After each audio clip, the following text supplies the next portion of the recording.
So have you ever really stopped and wondered how MrBeast did it? I mean, how he went from just another kid making videos in his bedroom to, well, the undisputed king of YouTube? It's not luck, and it's definitely not some secret algorithm hack. It's actually a code, a set of rules that are surprisingly simple, but man, are they powerful. Today, we're going to decode that exact playbook. And this right here, this is the foundation for everything else. It's a direct command from the man himself. It just cuts through all the noise, all the excuses, all the perfectionism that holds so many of us back. The journey doesn't start with some perfect 10-page plan. Nope. It starts the moment you hit that upload button. Okay, so that's the multi-million-dollar question, isn't it? It's one thing to upload, sure, but it's another thing entirely to actually get people to watch. What's the real difference between a video that gets 10 views and one that gets 10 million? Well, it all starts with a pretty hard truth. All right, section 1, the hard truth. This is all about why your videos aren't getting views. See, to solve a problem, you've got to admit you have one first. And according to MrBeast, pretty much every single new creator has the exact same problem. Ouch. He's not trying to be mean, I promise. He's just being incredibly clear. The biggest thing holding you back isn't some force outside your control. It's the quality of the work itself. He's the first to admit his early videos were just terrible. And that self-awareness, that's step 1. The goal isn't to be perfect on day 1. It's to accept you got a long way to go. Which leads us to the biggest myth that creators tell themselves. You know the one. We've all been there. You pour your heart and soul into a video, you upload it, and crickets. So what's the first thing we do? We find a scapegoat, and it's always the same one, the algorithm. But blaming the algorithm is just a fundamental misunderstanding of how YouTube really works. This right here, this reframes the entire mindset. MrBeast's advice is simple. Every time you want to say the algorithm, just replace it with the audience. See, the algorithm isn't some mysterious god deciding your fate. It's a mirror. It just reflects what people, real, actual humans, are already watching. If your video isn't being pushed, it's because the audience isn't clicking or watching. So the real question becomes, how do you fix that? Which brings us to section 2, the 100 video rule. This is the path from bad to great. And believe it or not, MrBeast has a surprisingly simple formula for getting better. Think of it like a training regimen designed to take you from total amateur to pro, just through sheer repetition. The biggest enemy for any new creator is something called analysis paralysis. You know, it's that person who spends 3 months planning the perfect first video only to upload it and get nothing because, well, it's their first video. The 100 video rule is the cure for that fear.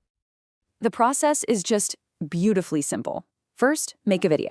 Any video. Don't overthink it, just get it out there. Second, on your next video, pick just one thing to make a little bit better. That's it, just one. And third, repeat that process 100 times. You're not trying to make a masterpiece every time, you're just trying to get your reps in. And improving one thing can be super specific. Maybe on one video, you just focus on your voice and how you sound. The next one, maybe you learn a cool new transition in your editing software. After that, you spend a little extra time on the thumbnail. Each video is just a tiny level up, one small skill at a time. This quote just nails the point perfectly.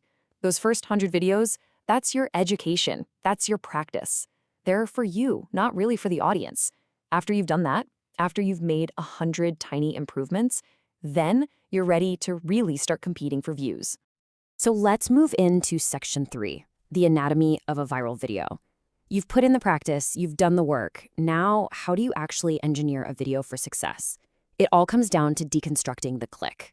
And that means mastering 2 things, the title and the hook. A title has one job, make a promise so compelling that people feel like they have to click. It needs to be short, under 50 characters so it doesn't get cut off on phones, and it has to accurately set expectations. You can't have a title like, I stepped on a bug, and then make a 20-minute video about it. It just doesn't work. Now the hook. This used to just be about keeping people watching once they'd clicked, but the game has changed. In a world of autoplay where videos just start playing silently, those first 5 seconds have to do 2 jobs at once. They have to convince someone to click to unmute and commit to watching. It's doing double duty, and it's more important than ever. And this is MrBeast's own example of a perfect hook. There are zero wasted words. There's no, hey guys, what's up? Welcome back to my channel. It's pure information, high stakes, and crazy tension in less than 10 seconds. It gives you everything you need to know and leaves you absolutely desperate to see what happens next. All right, section 4, mastering psychology. You earn the click, you nail the hook, but the battle is far from over.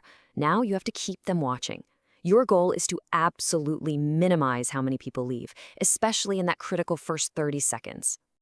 I mean, just look at the difference here. A typical lazy intro can lose over a third of its audience right off the bat. But a strategic intro, one designed to grab and hold attention, can cut that loss almost in half. That 15% difference over the entire length of the video is often the gap between a total flop and a viral hit. It's huge. So, how do you do it?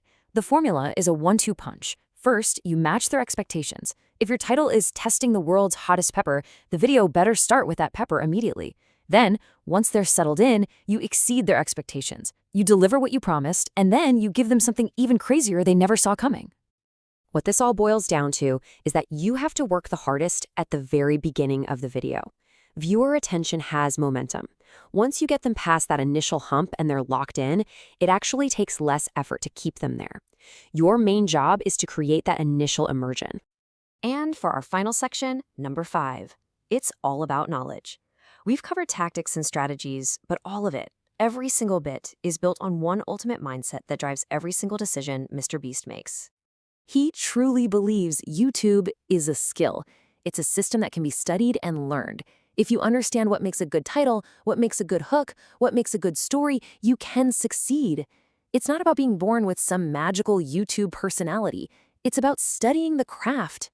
This is probably his most provocative claim. He believes his success is so completely based on what he's learned that he could basically hand that knowledge to someone else and they could replicate it. It's a really bold statement, but it just shows his absolute conviction that this is a science, not some random art form. So in the real world, what does this mindset look like? Well, it's about accepting that you'll never make a perfect video, which means you can always get better. It's making learning a daily habit. It's actively asking your toughest critics to please tear your work apart. And it's understanding that that 100 video rule isn't just for beginners. It's a lifelong process of compounding small improvements. And so we end right back where we started, with action. Forget about some grand 5-year plan for your channel. The only thing that really matters is the very next upload. So based on everything we just talked about, what is the one single tangible thing you're going to improve? Because that, right there, that's how the journey from 0 to millions actually begins.